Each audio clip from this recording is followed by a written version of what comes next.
दोस्तों, संघर्ष संघर्ष जब कोई इंसान संघर्ष करता है तो उसके साथ क्या क्या बीतती है, मैं एक छोटा सा एक कहानी डिस्प्ले करने जा रहा हूं आपके सामने। उसको सुने और समझे और बताएं। अफगानिस्तान का शहर काबुल, एक फैमिली, एक परिवार जिसके 3 बच्चे 8 साल की उम्र में मर जाते हैं। चौथा बच्चा वहां पैदा लेता है तो उसके माँ बाप ये कहते हैं कि यहाँ की आबो हवा बहुत अच्छी नहीं है, सो यहाँ से हम लोग चले। तो फिर उसके माँ बाप ने उस बच्चे को लेकर के बॉम्बे का रुख इख्तियार किया और बॉम्बे में जब उतरे, इतनी गंदी जगह में, इतने गंदे स्लम में कि जहाँ पे सुबह एक मर्डर और शाम एक मर्डर, दिन रात चोरियां, लूट पाट, मतलब बुराइयों की हर एक चीजें वहां पे अंजाम दी जाती थी। लेकिन उसके बीच एक बच्चा पल रहा था, एक बच्चा बड़ा हो रहा था।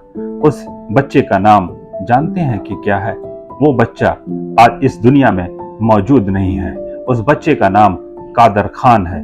क्या डायलॉग थे, क्या उनकी कॉमेडी थी, क्या कादर खान के एक्टिंग थी, क्या कादर खान विलन का रोल किया करते थे।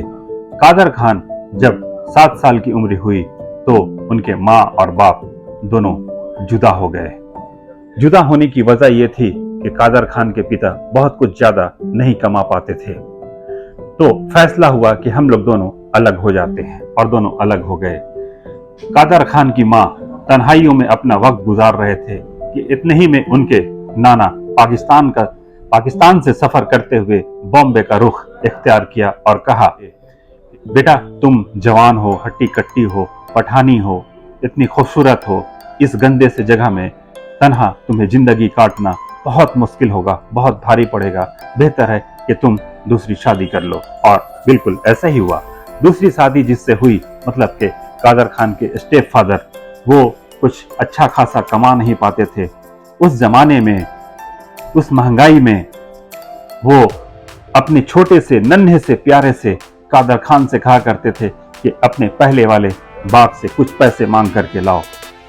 दोस्तों, वो अपने पहले वाले बाप के पास जाते हैं कुछ पैसे मांगने के लिए, तो देखते हैं कि उनके बाप बांद्रा की मस्जिद में एक टूटी फूटी चटाइयों पे एक गाल के बल सोए हुए हैं। अब्बा, हमें कुछ पैसे की जरूरत है। ये नन्हा सा बच्चा उससे फरियाद करता है। वो चटाइयों के दाग उसके गाल पे छपे हुए नजर आ रहे थे।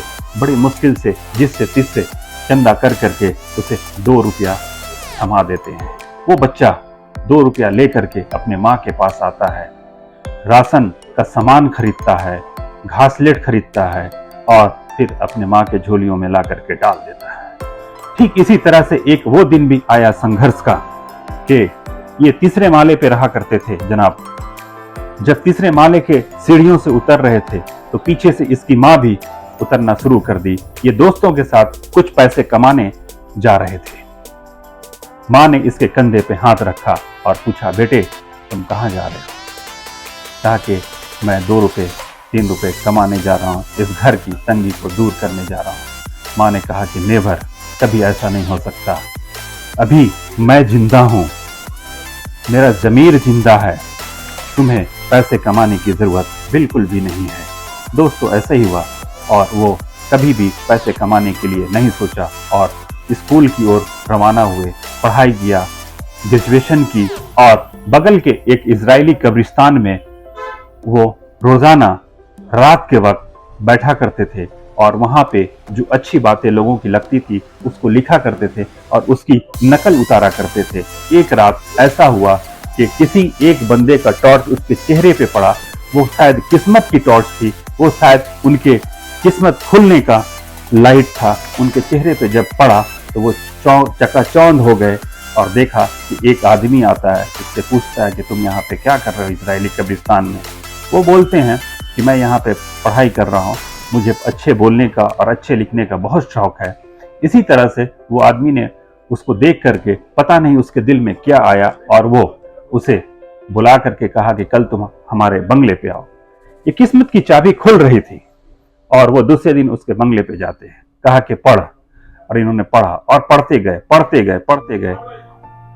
वो बंदे का नाम था अरशद खान, उस जमाने के फिल्म के डायरेक्टर हुआ करते थे। अरशद खान ने कहा कि इससे पहले तुम और कितने ड्रामे कर चुके हैं? इन्होंने कहा कि मैंने एक भी नहीं किया है।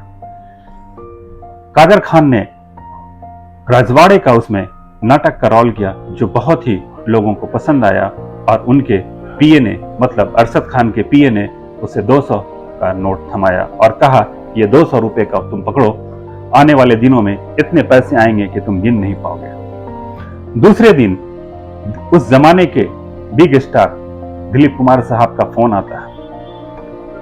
कादर खान को यकीन नहीं होती है, कहा कि आपका हम ड्रामा देखना चाहते हैं। कादर खान ने एक शर्त रखी, और वो शर्त ये था कि आपको ड्रामा देखने से 15 मिनट पहले आना होगा और ड्रामा पूरा देखना होगा। यकीनन ऐसा ही हुआ, दिलीप कुमार मान गए, ड्रामे को पूरा देखा और इन्हें पहली फिल्म बैराग के लिए तैयार किया। बैराग कादर खान की पहली फिल्म थी जिसमें कादर खान ने अपने कला को दिखलाया। दोस्तों, ये कहानी सुन करके, इनका संघर्ष को जान करके बड़ी अजीबो गरीब है। मैं पूरी कहानी को एक्सप्लेन नहीं कर पा रहा हूँ, पूरी कहानी को बता नहीं पा रहा हूँ, वक्त की कमी है, सब चीज को देख करके चलना है। दोस्तों, अगले स्टेप में फिर मैं कादर खान की इसी तरह की संघर्ष वाली जिंदगी की चीजें मैं लेकर के आऊंगा आपके सामने। मैं आपका नुमानी।